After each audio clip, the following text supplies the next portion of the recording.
How many of you know what type of ads your competitors are running? I was gonna say most of you probably do. How many of you know your competitors' pricing strategies? Some of you, that's awesome. How many of you know which emotions they're targeting on their PDPs? Everyone should know which emotions your competitors are targeting on the PDP. I think if you could take kind of the guesswork out of analyzing all of this, you could compete on a level that no one's gonna be able to catch up with. If you knew your competitors inside and out and knew exactly what they were doing and which way they were gonna go next, you could absolutely dominate the entire market.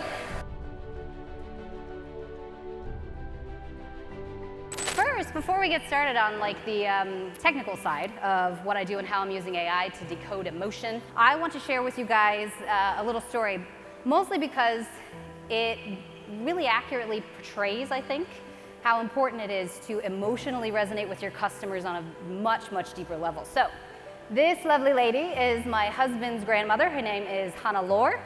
We call her Lori for short. She is 95 years old. And she has 26 grandchildren. She speaks 3 languages.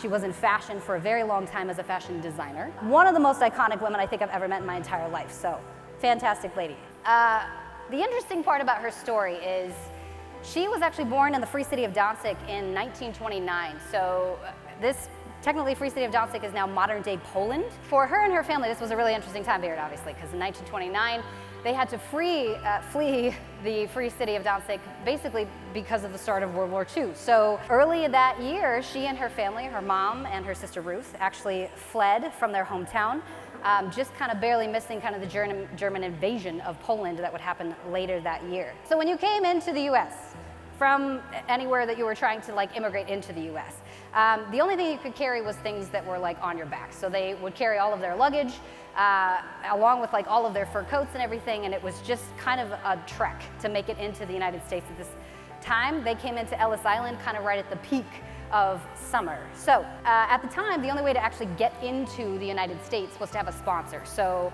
for Lori's family, they were actually sponsored by her uncle. So Uncle Levinger actually brought them in from Ellis Island and took them straight into New York City. While they were in New York City, obviously it's very hot, they're very tired, they're very emotionally spent from their journey. So he took them to a soda shop where Lori would kind of experience a very interesting, I guess, connection with a product and a brand that I think is just important to tell. Now this became a very big part of her story as a refugee, and I want to share it with you mostly because this shows just how incredibly integral it is and impactful it is to have an emotional connection with your customers, because this is where Lori had her very first coat. Right after she came off the boat in Ellis Island, right after traveling for many, many weeks just to get to the US, really this kind of small experience made kind of an incredible difference for a 12-year-old who was going through this experience of having to immigrate to an entirely new country, right? So it was a very simple moment, but it was more than just a drink. It was kind of her first emotional connection to her new home. So very, very impactful for her. So today, now that we have my correct slide deck, I'm going to show you guys how we're using AI to create these kind of impactful connections with consumers and with our customers, not just for business, but just to bridge that gap between the digital age and the emotional side of the humans that we sell to. So at the end of the day, obviously, like, we are humans that sell to humans. So we have to be able to correctly identify which emotions people are feeling, because understanding that human experience is how we're going to change the world. In today's e-commerce landscape, I feel like AI is becoming this kind of big hot topic, and it's a lot about algorithms and data points and all kinds of other things. But it's more than just that, right? It's becoming kind of our emotional window and our compass into the lives of the people that actually purchase from us. In general, I want to start by inviting you to think about, like, imagine if Coca-Cola had known exactly what my husband's grandmother was feeling in that particular moment, how much more prepared they could have been to actually provide this kind of experience to other people who were also experiencing these kind of like terrifying, exciting, nervous feelings that she was feeling. And they really could have helped people kind of find peace in a moment where it was really intense for them. I think it's important to also know, like, this AI is really empathy kind of on steroids because of how much information and how much data it can actually process much, much faster than I think human time can do. Obviously, our brains are incredibly powerful computers, but this is just where it comes down to. We don't have time as marketers and brand builders to process the amount of information emotionally that's coming out. This is kind of bridging that gap between humans. I also want to point out that this is not like about predicting human behavior, about what they're going to purchase. This is more about understanding why they feel the way they feel, so we can connect better to it and actually serve them better on a deeper level. There's a lot of brands that are doing this right now. Estee Lauder is actually doing a ton of AI, basically to recommend product based upon not just skin problems for their particular customers, but also how people feel about their skin problem, which I think is massively beneficial for this company because they're actually going after emotional resonance, not just like problem solution kind of a thing. Amazon, obviously, very, very big on using AI. Lots of data going through, obviously, their giant ecosystem. They're able to actually increase based upon the fact that they're using recommendations based upon behavior that's coming through the site, and they're actually able to decrease customer response times by 40% just by recommending the correct product based upon the behaviors that these customers are doing, and the AI is the one that's analyzing that. Stitch Fix, actually another one that I really, really love. These guys are able to actually use AI to, I guess, analyze kind of like style preferences of their customers. They're doing a lot of like body type analysis and customer feedback analysis, and they're doing this too, just so that they can emotionally resonate with people on a deeper level and increase the chance that people are going to stay. So loyalty, LTV, huge, huge piece of this puzzle. Glossier, however you say it, they're using AI right now to analyze customer sentiment as well. They're actually doing this on all kinds of different platforms. They're using AI to do social media sentiment, customer reviews, and customer service, like tracking what people say during their customer service experience. So these are not just efficiency markers, they are really, really good moments of actual connectivity, right? So just like Coke did for my husband's grandmother, this is how AI is kind of helping us to make these deeper connections and resonate emotionally. Some of the most powerful tools that I currently use to do this are large language models that are built to analyze customer language in particular. The words you say as a human have powerful, powerful impact. So when we're looking to capture kind of large amounts of data on this, we need something that's kind of capable of understanding how humans talk and what it means when they say certain things. I'm doing this mostly because I'm trying to figure out what our customers feel. A lot of times I see brands come in with this idea of we need to figure out whether it's positive or negative, happy or sad, right? Those are the two that I see the most prioritized. But there's emotions that go way, way deeper than just happy, sad, frustrated, those type of things. And so I want to show you kind of how to pull this emotional data and how I'm using AI to basically generate emotional models so that we can resonate deeper. Show of hands, how many of you flew here on a plane? Okay, and how many of you had a great travel experience? Okay, a few. How many of you had a meh experience? That was me. How many of you want to sue the airline after this is done? If I was the airline and I wanted to analyze kind of your emotional sentiment around my particular airport, and I wanted to make sure that you came back and flew with me again, I would probably collect the data and then I would analyze it for positive or negative sentiment and basically try and make a guess as to whether or not you were going to fly with me again. Now, this would be really great information to have, but the problem is you can't really dig deeper than that, right? So what if I wanted to understand more than this? What if I actually wanted to understand whether my customers were more likely to churn on a Tuesday?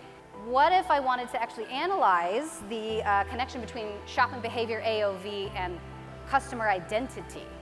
How would I go about doing that? Is there a world where I can actually take that data then and explore the idea of advertising specific emotions to a specific customer at the exact time that they're most likely to purchase based on their experience as a human? How would I go about doing that? This is what AI is currently able to do, which is kind of terrifying, but also so fascinating. It's actually analyzing the emotional and behavior life of customers, and we can figure out pretty quickly what they're gonna do, where they're gonna go. So I'm gonna real quick kind of show you how I'm actually using this to decode emotion using AI. First one here, I'm a huge fan of NLP. It's natural language processing. Takes down a crap ton of data from the brands that I consult for, categorizes them into 9 different emotional categories so that I can tell from the core of it what people are actually feeling during the purchasing process, not just after it. So this is based on frequency numbers. I can tell kind of just from what we pull out of the actual data, not just which emotions they're feeling, but also how confident the AI is that these emotions are gonna work. Sarah, where's this export from usually? Where do you kind of go, where am I doing this export from? This one? Yeah. Yeah, these actually come out of the LLM that I built to analyze these numbers. So you can actually do this in chat if you would like to, which I have a tutorial that I'm gonna show you how to do. But yes, so these scores are just based on the LLM that I built, mostly because I wanted the system to tell me how confident it was that it was gonna work, and then also how motivating these emotional messages were gonna be. Great case study. Shout out to Nate. We actually did this for Original Grain. It's a good looking watch though. I know, they're such nice watches. Go get a watch from Nate because it's amazing. And when we did this work, I actually generated ads for them based upon the emotional foundation of what we found. So this was an original message that I created for them. Nate made fun of me because he said it was girly.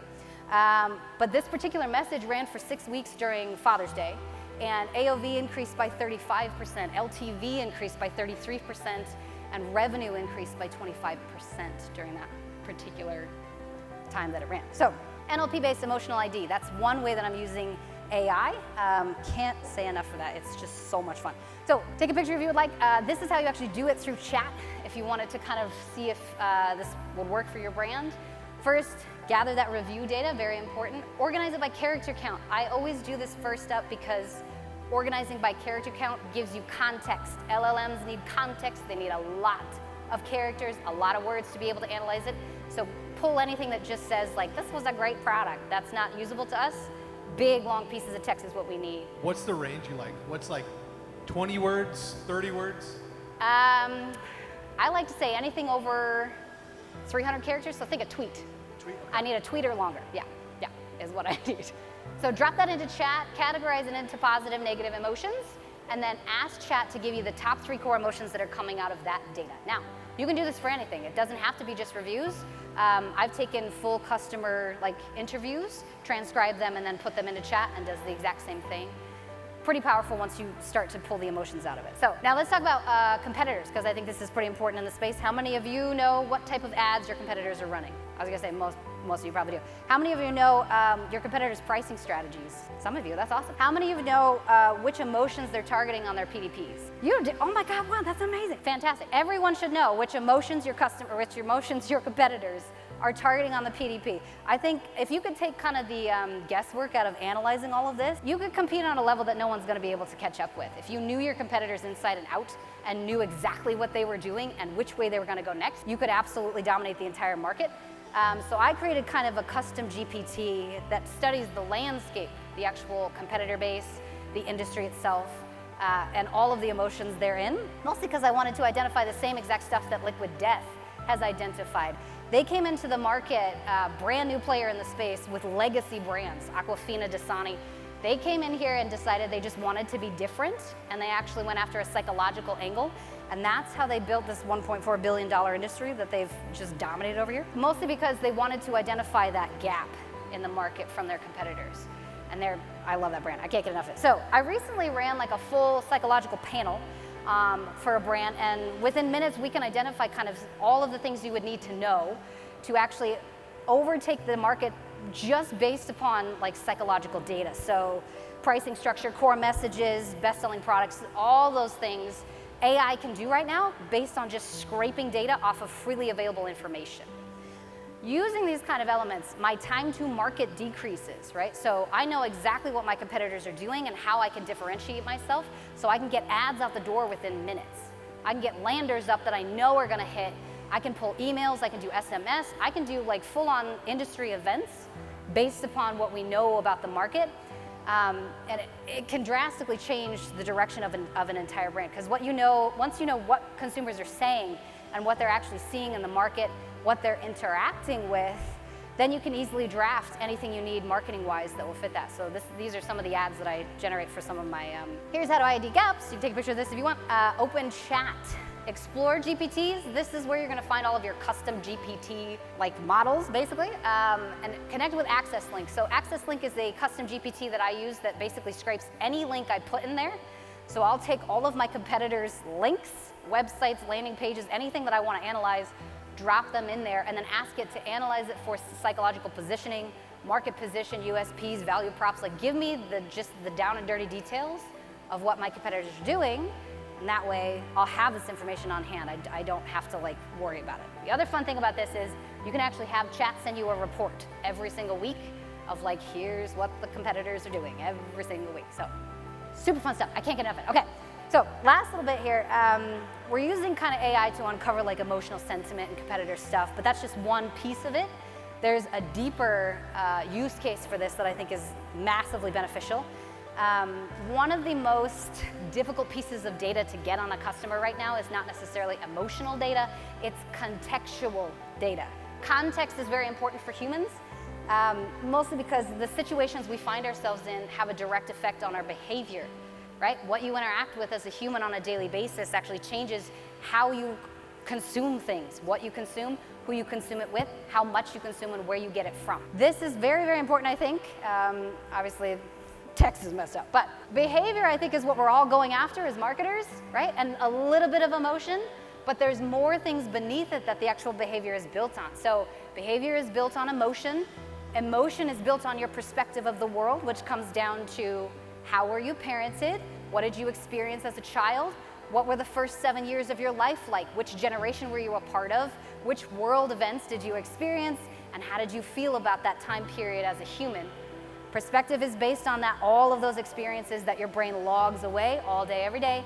And then experience is based on context, meaning what were you experiencing and how was the world framed to you. So I think to truly understand and kind of reach the humans that we want to reach on that deeper level where they will never ever forget something that they experienced with us, it's pretty important to actually analyze the context, right, that they actually experienced that in.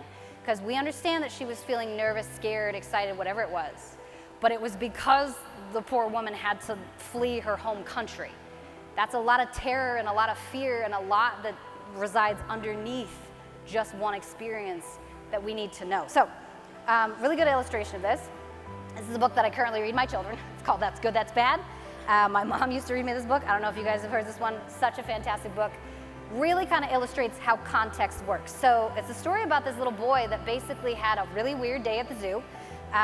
It details kind of some strange things that happened to him after kind of this balloon whisks him away. And it kind of goes through the storyline of like it gets weirder and weirder, and he's interacting with all these animals and he's doing things with them. He's trying to find his way back to his parents. And each moment that you actually experience in the book, it provides more and more context for what's happening along his journey.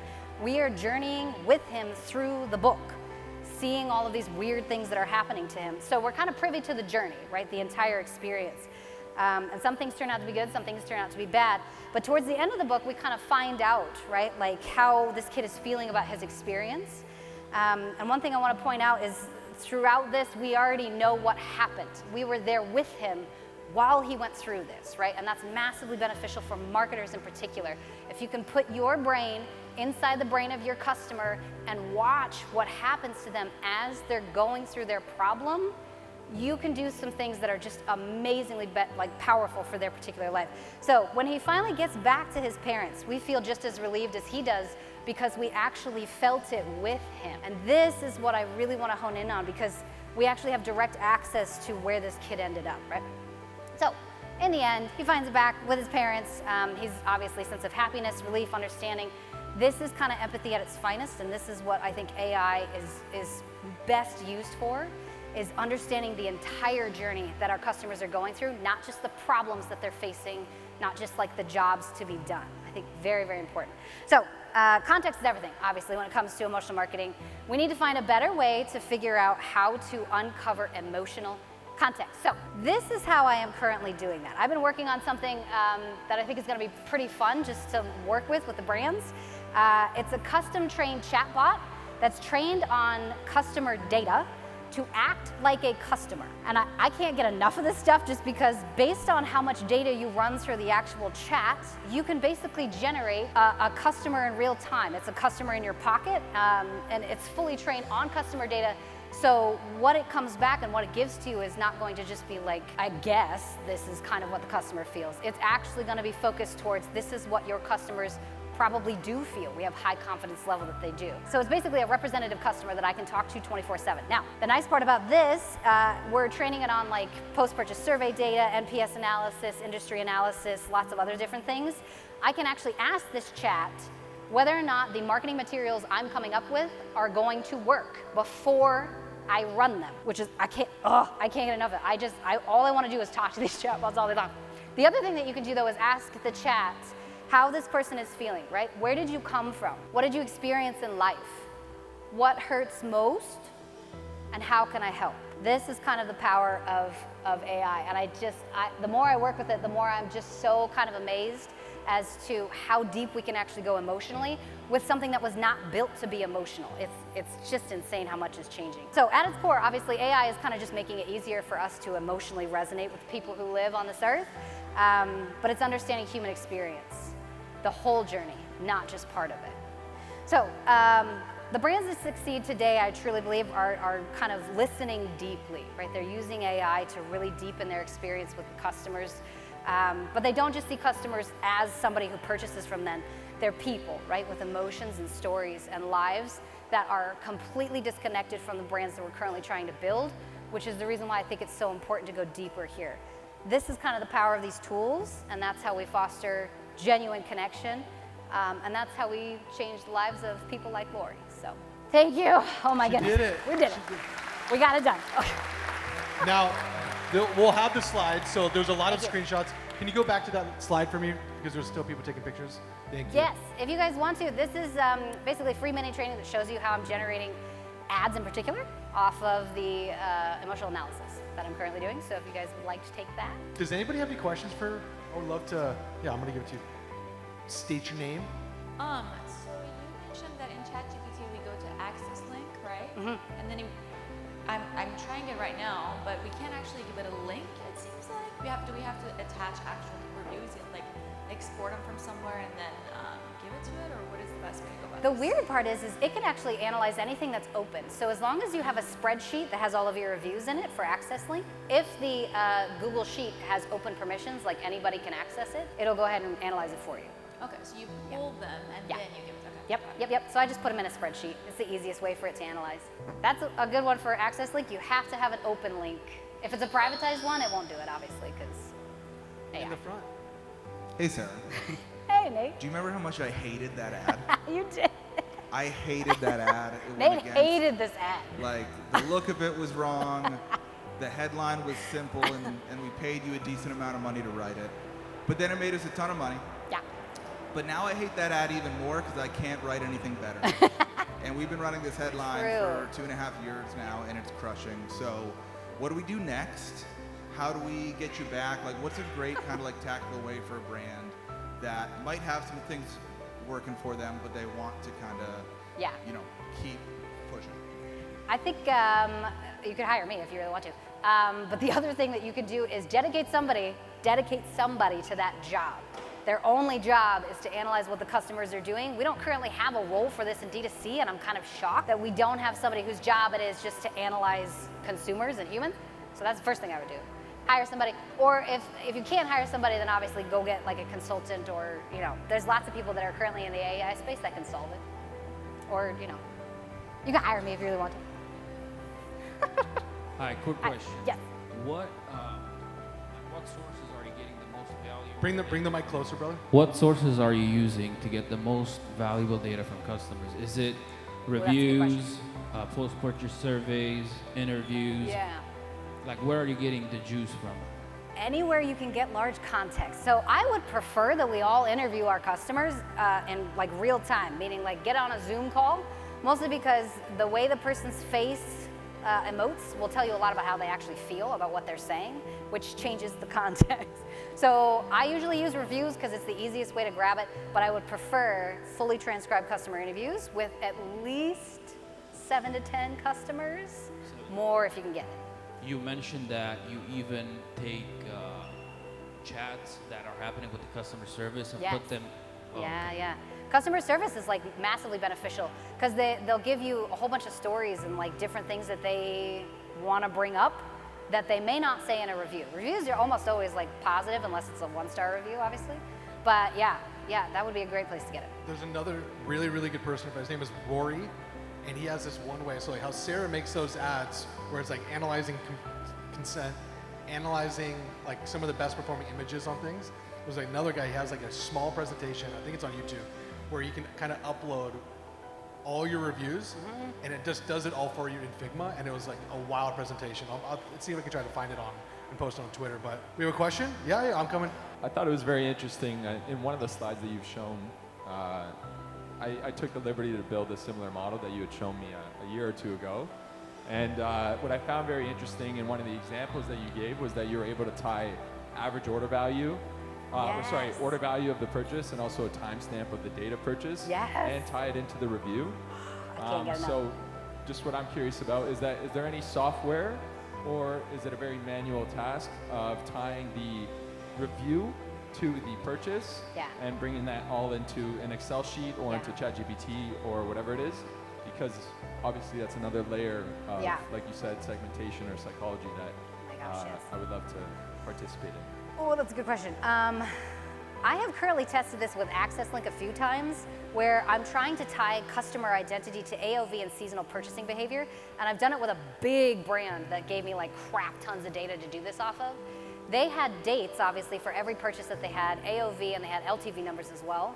And we were able to very quickly through chat just identify, here's all of the data coming out from this specific identity. So one identity was baseball lovers, and they were able to tie AOV baseball lovers in the time period of the year that they were most likely to purchase and the emotion that would probably work. That was all through chat. So I mean, as far as I know, there's nobody like has a definitive SaaS product that does this. Okay, so there's nothing out there that ties. Not yet. I Not don't yet. know. It's probably coming, but not yet. The amount of things that you can analyze is nuts. It's crazy. But yeah. Miss Sarah, thank you very much. Thank you.